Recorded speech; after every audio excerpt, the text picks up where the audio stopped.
Ilmus kunagi ajakiri Pikker. Täpsemalt aastail 1957 kuni 1995. Ehkki korraks ilmus see ka enne sõja lõpuaegadel ja pärast aastatuhande vahetusel. Kuid praegu vaatame seda õiget Pikrit. Eesti NSV huumori ja satiiri ajakirja, mille ümber koondusid kõik, kes oskasid naljalugusid kirjutada ja karikatuure joonistada. Nõukogude ühiskonnas ei tehtud muidugi nalja nalja pärast, vaid huumoril ja satiiril tuli võidelda rahvusvahelise imperialismiga ning nuhelda riigivargaid ja looderdajaid. Tee siis sedasi nalja, aga tehti ka sedasi head nalja. Seda ajakirja oli tore sirvida ja mõni koht teeb meile lõbusaks ka tänapäeval. 4-osalises saatesarjas meenutavad tollast Pikrit Hugo Hiibus, Heinz Valk, Eduard Tüür, Toomas Kall, Ladislav Koržets, Heiki Ernits ja Mart Juur.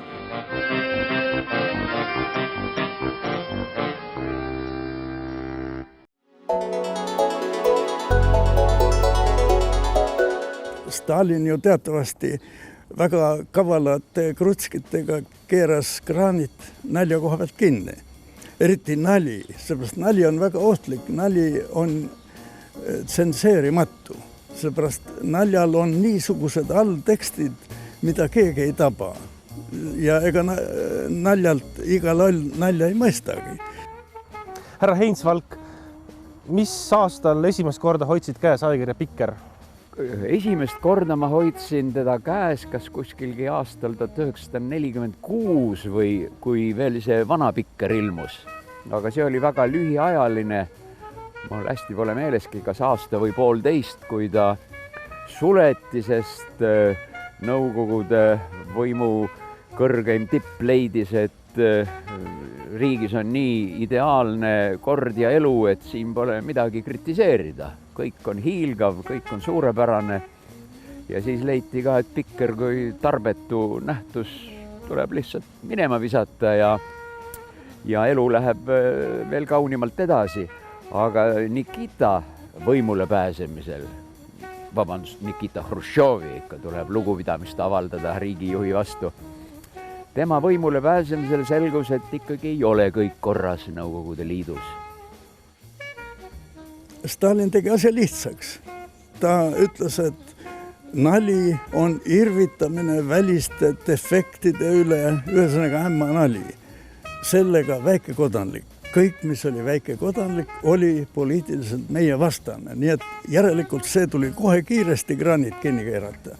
Nikita muidugi oli ise ürgne naljamees, niisugune maamees, naljamees, nagu peab olemagi. Üks riigijuht võiks või peakski olema. Ja tema nüüd ütles, et on nalja vaja. Kraanid läksid uuesti lahti ja võt see oligi põhitõuge. Me tegime kõike seda, mida Moskva nõudis. Ja siis otsustatigi selle niinimetatud Hruštšovi sula ajal Pikker uuesti käivitada. Ja tal oli sel hetkel ja ka veel järgnevatel aastatel oli tohutu populaarsus. Seda osteti, seda loeti, ma ei mäleta, tal oli meeletu tiraaž. Kõik need, kes Pikris osalesid, nii karikaturistid kui följetonistid, kõik olid popstaarid täitsa Eesti ühiskonnas. Neid tunti, nägupidi, neid kutsuti lakkamatult igasugustele olengutele ja kohtumistele rahvaga, küll kolhoosidesse ja tehastesse ja no tavaliselt eriti niisugustes kohtades nagu maal seal, kas kolhoosis või mõnes kultuurimajas või siis oli ikka tõeline suurejooneline vastu.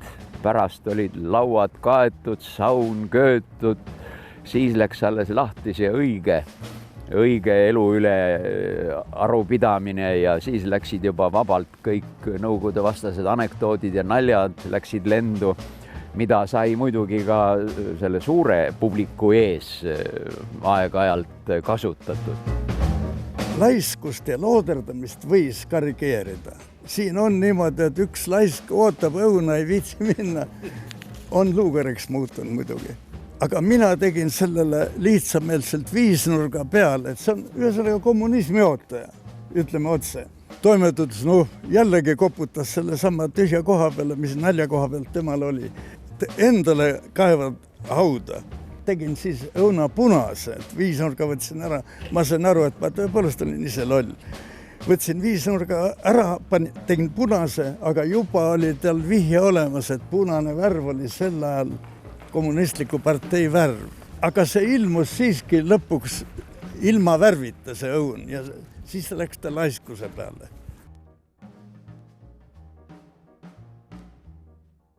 Aga samas Pikker pidi reageerima ka hetkepoliitikale, eriti mis puudutas Nõukogude Liidu välispoliitikat.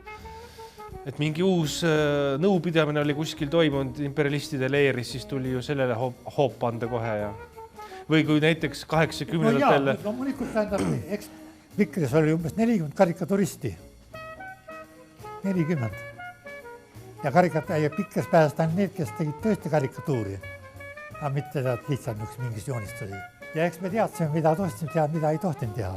Ja eks muidugi püüdsime teha ka seda, mille eest ikka raha said ka. Ja siis tuligi, et mõnikord teha siis mõnikord sellist asja ära ka, mis näitas, et Et ei taha teha, aga oleks vaja teha. Et oleks vaja teha. Et selline kuklatagune pilk ikkagi oli peal ka karikaturistidel? No, kindlasti oli. Kas mingid pahandusi ka siis tuli, kui sellised asjad läbi läksid? Ei, selle pahanduse jaoks oli toimetaja asetäitja. See oli kohe selle jaoks, keda uditi siis. Keskkomiteesse kutsuti ja see sai pähe. Nii et karikaturist oli loll. Ei vastutanud oma tegude eest. Ja ta oli nagu alaealine, selle tõttu oli meil kergem. Või siin on üks niisugune näide. Bürokraatia kohta, et kõik kivistub niimoodi. Ja toimetaja jälle vaatus ütles, et karikaturistid on ikka lihtsameelsed. Ei oska poliitiliselt selgelt mõelda. Sellele tuleb allkiri panna, et see on läänes. Ja üks sõna päästab ära, bürokraatia on läänes. Meil ei ole bürokraatiat, meil ei või seda olla. Nii et nii läks see pilt läbi. Ja vot nii me õppisime pikka mööda neid asju.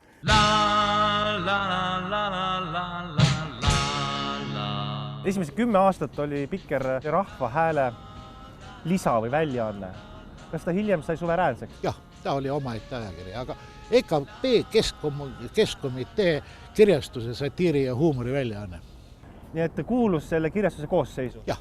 Aga kes Pikkri peatoimetaja ülemus oli? Kellele tema aru andis? Tema andis Keskkomitees.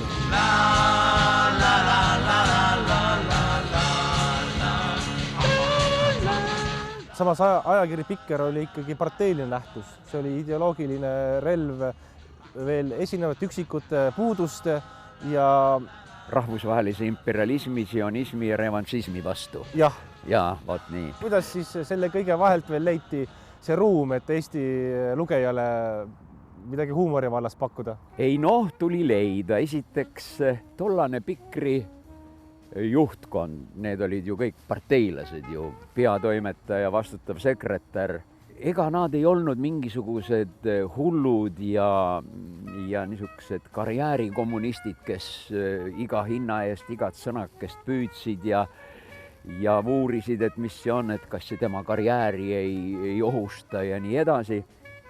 Selle tõttu pääseski Pikrisse muidugi mitte otse, vaid niimoodi vihjamisi, kas mingi allegooria vahendusel või mingi muu nipi vahendusel, kogu aeg ka sellist pila, mis torkas ikka otsemalt süsteemi ja nõukogude võimu pihta. Ja lugejaskond oli nagu selleks koolitatud või ütleme hingeliselt valmis, et ta oskas leida sealt üles seda, mis jäi nii mitmes sõelas, sest Pikker käis läbi 3 sõela. Esiteks pidi nüüd toimetuse juhtkond hoolega vaatama, et seal midagi nõukogude vastast sisse ei lipsaks. Edasi läks ta tsensuuri või see trükiasjades riiklike saladuste hoidmise peavalitsusse ja tagatipuks kammis kogu selle läbi veel partei Keskkomitee ideoloogia osakond.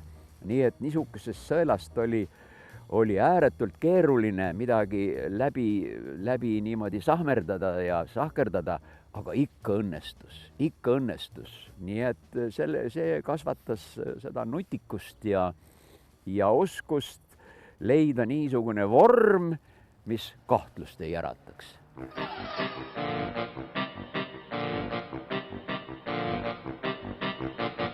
Ja kõige paremat rõõmu pakkus siis, kui sa said teha pildi niimoodi, et ta tögas olemasolevat režiimi. Aga kohe algul välja ei paistnud. Aga noh, pidid nagu lugema ridada vahelt. Ja õnneks toimetuse töötajad, eesoos toimetajaga, eriti toimetaja asetäitjaks Priit, kes oli seal, nad ei teinud suurt kisa meiega laul. Nemad said ju aru loomulikult kõigest. Nemad said asjast aru ja Priit mõnikord ütles niimoodi, et noh, tule tead, Eduard. See on väga hea töö, aga ma ei saa seda avaldada. Ma ütles, kuidas niimoodi, et kas meil pole siis demokraatiat või ma ei tea. Ja tema ütles niimoodi, et meil on väga suur demokraatia. Sa joonista, mida sina tahad ja mina panen Pikkers seda, mida mina tahad. Ja praegusel momendil toimub samasugune olukord ka Eesti ajakirjanduses.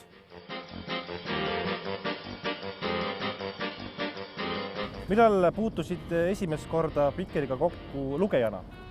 Poisikesena.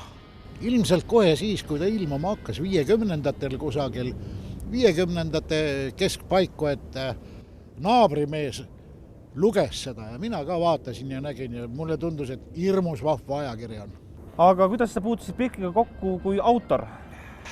Sellega on nüüd nii ja naa, et oma esimesed lood viisin ma sinna mõni aasta enne seda, kui mind avaldama hakati. Ja tollal kohtusin ma Leo Kergega, kes töötas siis ja tema väga pikalt vaatas neid ja näpu vahel keerutas ja andis tagasi ja nagu noortele autoritele omane solvusin ma hinge põhjani, mind ei mõisteta, siin ei saada üldse millestki aru. Lõin Pikal tänaval ukse kinni ja lubasin enesele, et ma enam kunagi selle asjaga sinna midagi ei vii. Aga siis, kui ma olin sõjaväes pärast instituuti aasta aega, siis seal saadeti ühele Eesti poisile pikreid. Ma tegin pikri lahti ja minu üllatus oli tohutu. See oli hoopis teine ajakiri. Seal olid äkki sellised uued tuuled, mingi käkker oli seal. See oli nii naljakas, see oli nii tore, et Pikker rehabiliteeris ennast minu jaoks. Ja kui ma siis sõjaväest tagasi jõudsin, siis ma kirjutasin mõned lookesed ja saatsin Pikrile ja need ilmusid. Ja siis ma sain kirja Kalju Kassilt, kes oli seal siis tollal ametis juba. Ja tänu temale suuresti see muutumine oli toimunud, kes kutsus mind, et tahaks minuga juttu rääkida. Aastaid hiljem ma sain teada selle põhjuse, ta reetis mulle, et miks ta tahtis mind näha. Ta tahtis mind näha sellepärast, et ta hästi ei uskunud, et siuke mees on olemas, et ta arvas, et ma viksin kusagilt mingid lood maha, sest tema jaoks niimoodi äkki inimene ei kuskilt ja kirjutab täitsa korralikke lugusid. Härra Toomas Kall, millal sa puutusid esimest korda Pikkeriga kokku lugejana? Kauges lapsepõlves 50. aastate lõpus. Mis mulje see jättis? Vaevalt ma oskasin millega eriti võrrelda sel ajal. Minu lugemus oli väike, aga ta oli lõbus. Naljakad pildid. Neist ei ilmselt sügav mulje. Hiljem tekkis isegi tahtmine jäljendada kogu seda asja. Läksin ise karikatuuri õppima Heinz Valgu juurde kultuuriülikooli. Nii et Heinz Valgu juures õppisid. Mida selline õping endas kujutas? Mida seal võis omandada? Seal võis omandada kiirkursusena niisugused asjad, mida tuleks vältida. Tähendab, joonistuslikku diletantismi ja primitiivset mõtlemist. Mõtlemise õpetus see oli põhiliselt. Ta andis teemad ja siis iga õpilane pidi nädala jooksul pildi ise välja mõtlema. See oli keskkoolis, ma käisin seal 10. 11. klassis. See oli kõige loomingulisem osa minu keskkooli õpingutest üldse. Mujal ei pidanud eriti mõtlema, pähe õppima. Aga kuidas tekkis lähenemine Pikrile autorina? Autorina niimoodi tekkiski, et läbi selle Heinz Valgu ringi, tähendab, seal oli niisugune komme, et Valgu õpilased, kes olid sügisest kevadeni tema juures ühe kursuse läbi teinud, need siis pidid midagi esitama, pidid suutma juba midagi trükikõlbulist välja pakkuda, nii et siis juba aastal 1965, see on siis varsti 50 aastat tagasi, ilmus mul esimene karikatuur Pikris. Mis need põhimõtted sul olid karikaturistina? Kas naerutamine või üritada kuidagi oludele ja aegadele anda selline ridadavaheline nähvakas või tuli ka teinekord lihtsalt leiba teenida? Nähvakat, see oli ka hea, kui see oli, aga põhiline kriteerium jah, oli see, et kui õnnestus välja mõelda, eelkõige tuli mõelda, see oli väljamõtlemise tegevus, selleks pidi maha istuma ja mõtlema hakkama, mitte lootma, et nüüd midagi jookseb suhu tänaval kuskil. Et kui õnnestus välja mõelda niisugune pilt, mille kohta võis arvata, et poisid, seda keegi teine küll välja ei mõtle. Ja see ära joonistada ja see ka ilmus, tähendab, siis võis endaga jällegi rahul olla. Ja muidugi aeg oli niisugune, et tuli ka valitsevale korrale, mis ei meeldinud põhimõtteliselt 70. aastatel. Sellele ka mingil määral pihta anda või et oleks enda ees nagu südametunnistus puhas, et ma nüüd elan küll siin selles Nõukogude tegelikkuses ja tsensuuri hammaste vahel ja kus veel, aga et ma vähemalt olen üritanud selle vastu võidelda. Esimest kokkupuudet võib-olla ei mäletagi, et eks oli väga varases lapsepõlves, kusagil 60-ndatel, et meil kodus ta käis, aga teadlikuks lugejaks ma sain kusagil 70. keskpaigas, kui Pikker muutus põnevaks või sinna tekkis rubriik Käkker, kui seal hakkasid ilmuma Rein Lauksi pildid, Vladislav Korsetsi ja Enn Karu ja teiste autorite lood. Et siis mingil hetkel olin ma ikkagi niivõrd, ma julgeks öelda, et selline raju fänn, et Pikker ilmus 2 korda kuus, mina elasin Otepää linnas ja mingil hetkel juhtus nii, et Pikrit enam koju tellida igaüks vabalt ei saanud ja meil olid mingid perioodid, kus meil oli ajakiri koju tellimata. Siis mul oli sisse seatud kohaliku ajaleheputka müüjaga sõbrasuhe, kes pani mulle Pikri kõrvale nii-öelda letti alla ja ma teadsin umbes seda päeva, millal Pikker ilmuma peaks, 4 päevitsi oli, ma tavaliselt koolist vahetunnal läksin leheputkasse ja siis, kui vedas sain, värske Pikri ja lugesin seda tunnis. Milline on üldse sinu tee huumorikirjanduse juurde? Kindlasti ongi seal, kui jätta kõrvale nii-öelda nagu päris kirjandus, siis selles on hästi palju juhuslikke valikuid olnud, aga võib-olla ka mitte juhuslikke ja suur roll ongi olnud Pikril. Et juhtus niimoodi, et koolipõlves, ma arvan 9. klassi õpilasena, saatsin ma Pikrisse kimpu mingisuguseid lausikesi või mingid naljakesi ja nad avaldasid need veidral kombel või valiku nendest nad avaldasid. Et siis juhtuski nii, et ma debüteerisin Pikris aastal 79, ma pakun. Ja see oli tollal ikkagi nii tähtis asi, et ma olin ikkagi Otepääl väga tähtis isik mõnda aega. Ja kuna see andis hoogu, innustas ja oli igati lahe, siis ma saatsin toimetusse ikka üha uusi lugusid ja mõned lood neist avaldati ja nõnda see läks. Et Pikriga sinu side jäi ikkagi autori sidemeks, et sa seal ei töötanud kunagi? Ei, ma ei ole kunagi seal töötanud. Minuga küll nii ei olnud, et nüüd kui avaldati üks pilt, et siis terve kuu oleks muretud. Ma mäletan, see pildi omal oli ikka nagu mingi 10 rubla ümber sel ajal. Selle eest sai siis mingisuguse 3 pudelit viina osta näiteks. No aga esikaane pilt näiteks? Esikaane pilt, see oli ikka palju tunduvalt kall. No see oli ikka, see oli juba peaaegu kuupalk. Kui saada ikka selles mõttes, et need, kes joonistasid esikaane pilte ja tagakaane pilte, need profid, neil olid oma ateljeed ja... Need olid ikka klassid tekkisid, et sellised esikaane autorid ja tagakaane autorid ja siis... Eks igaüks võinud sinna klassi ju trügida, kui sa oleksid hakanud tegema neid pilte, mida sult oodati. Sest see oli ikkagi tellitud muusika põhimõtteliselt. Ja kui sa tahtsid lihtsalt teha pilte, siis sinu saatus oli teha nagu oma rõõmuks ja natuke saada raha ka selle eest. kuskil eelviimasel lehel siis avaldati või kuskil keskel ja see sinu rõõm oli see, et sõbrad naersid su piltide üle ja neile need nagu veelsid ilmus jälle räägiti. Ja see oli ikka päris suur asi, kui su pilt ilmus lehes. See oli ikka nagu kihvt asi. See oli, ei olnudki vaja, et see oleks esikaanel või tagakaanel, see saaks sellest palju raha või midagi, aga lihtsalt see oli nagu nii vinge selle ajal olla avaldatud kuskil. Mille poolest Pikker oli eripärane paik, et Pikkeri enese sees oli ideaalne, hiilgav inimlik õhkkond. Pikker ei olnud töökoht, Pikker oli elamise koht. Pikkeris kõigil käisid külas sõbrad. Pikkeris istuti kaua, räägiti palju, lauldi, tantsiti. See käis kõik selle sama töökohaga. Klubi. Ta oligi klubi täiesti mingil määral puht inimlikult. See on selline lisa, meil olid oma hullud, kes käisid jälle, eks ole, ja üks oli selline vaikne, ta rääkis üsna tarka juttu, aga ta rääkis nii kiiresti ja nii palju, et ega sealt sotti kunagi. Ta tuli, rääkis tund aega, läks jälle ära, eks ole, ja nii ta käis üle nädala või 2 kogu aeg. Meie oma armas hull jälle ja Mauri Raus käis valju häälega, rauskas seal, aga meil oli ta ikka väga sõbralik ja tore jälle. Nii et huumor ja ajakirja oli ka lõpus teha? Oli.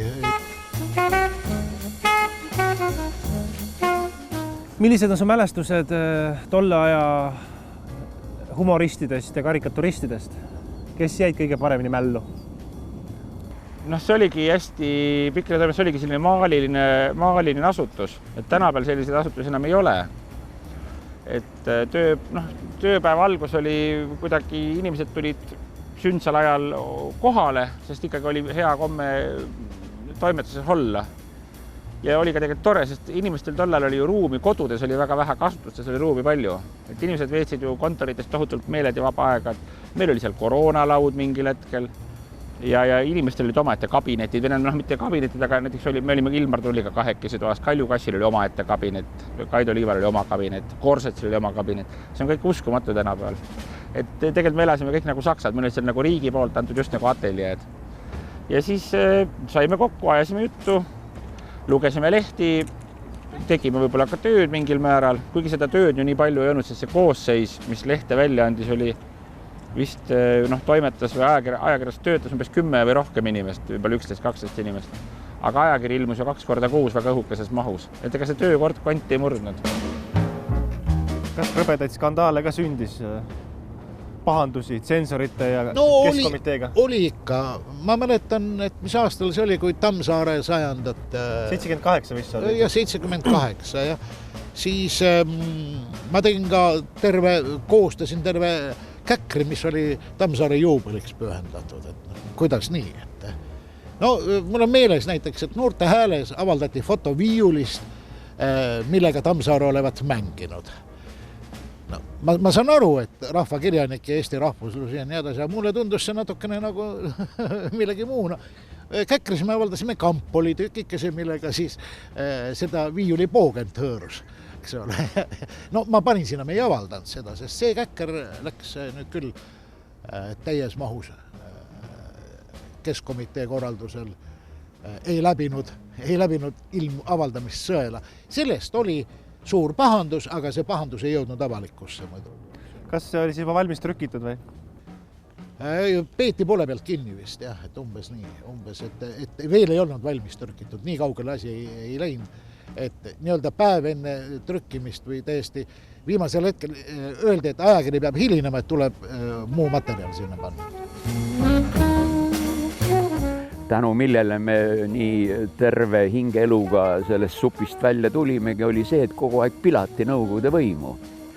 Alates sellest, kui ta siin 40. aastal esimest korda kehtestati ja täpselt ka pärast sõda ja ma ju mäletan oma koolipoisi põlvest, milliseid vaimustavaid paroodiaid ja muid pilalaule rahvas laulis oma olengutele. Osa olid siis tuntud Nõukogude patriootlike laulude viisi peal tehtud. Osa olid tehtud ka Eesti igasuguste lorilaulude ja isegi lastelaulude, nagu näiteks see Mutionu viisil elas Kremlis onu Stalin ja ta juures onu Lenin ja nii edasi seal, kus lendas Vares Barbarus, tema järel Neeme Ruus ja Varesel oli palit seljas, Molotov oli täitsa paljas. Nii et tänu sellele valdav osa eestlaste hingeelu ei lõppenud skisofreenia või millegi muu hulluga, vaid me täiesti normaalsete inimestena elasime kogu selle jama läbi. Lühidalt kokkuvõttes, milline on pikri tähendus Eesti kultuuris? Issand, ma ei oska küll selle midagi vastata asjalikku.